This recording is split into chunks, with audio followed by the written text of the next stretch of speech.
Nadagdagan pa ang posibilidad na maging isang bagyo ang binabantayang low pressure area sa loob ng Philippine Area of Responsibility. Kung maaari ba itong maging unang bagyo ngayong buwan ng Hulyo, alamin natin kay Pag-asa Weather Specialist Charmaine Varilla. So magandang hapon sa lahat nating mga tagapakinig. Narito ang ulat sa lagay ng panahon ngayong umaga ng Hulyo at ngayong hapon ng Hulyo, unang araw, taong 2025. Kaninang alas 8 ng umaga ay huling namataan ang posisyon ng low pressure area sa layong 545 kilometers east of Casiguran, Aurora.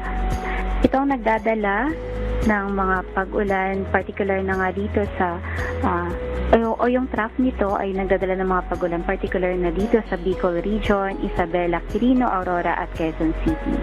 Samantalang southwest monsoon o hanging habagat naman ang patuloy na nakaka-apekto dito sa Visayas, Mindanao, Central Luzon at Southern Luzon.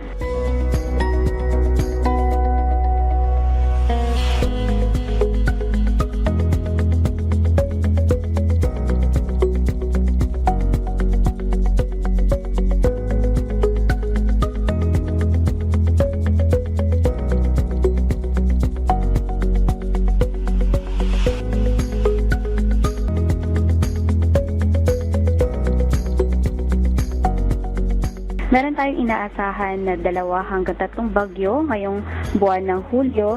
Samantalang inaasahan din natin na although sa ngayon wala pa tayong nakalabas na thunderstorm advisory, ay mataas yung chance ng mga susunod na mga pagkilat at pagkurog at pag-ulan dito sa may Metro Manila. Tungkol naman sa update ng kalagayan ng ating mga dams,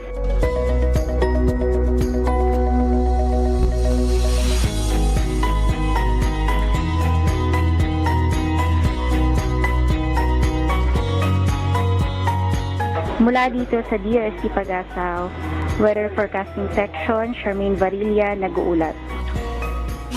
Maraming salamat Pag-asa Weather Specialist Charmaine Varilla.